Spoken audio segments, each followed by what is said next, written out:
చిక్కుడుకాయ పచ్చడి ఈ మా ఇంటి దగ్గర దొరికినవి చిక్కుడుకాయకి అర కేజీ చిక్కుడుకాయలు కోవాలి.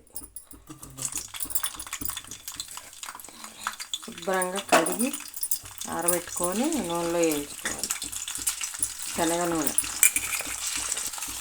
ఇలా వేయించుకోవాలి లైట్గా. మా ఛానల్ పల్లెటూరి వంట మీరు సబ్స్క్రైబ్ చేసుకోండి, లైక్ చేయండి, షేర్ చేయండి. ఇలా వేయించుకోవాలి. వేగినవి ఇవి ఇలా వేయించుకోవాలి. ఇది రెండోసారి వేసాను, ఇందాక తీసాను సారీ.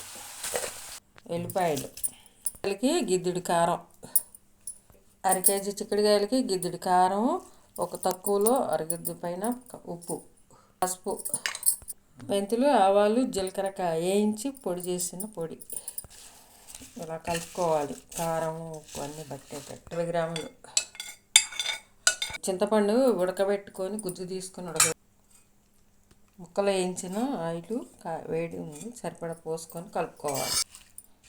ఎమ్మి చిక్కుడుకాయ చట్నీ రెడీ. సూపర్గా ఉంటుంది, 4 రోజులు ఉంటుంది.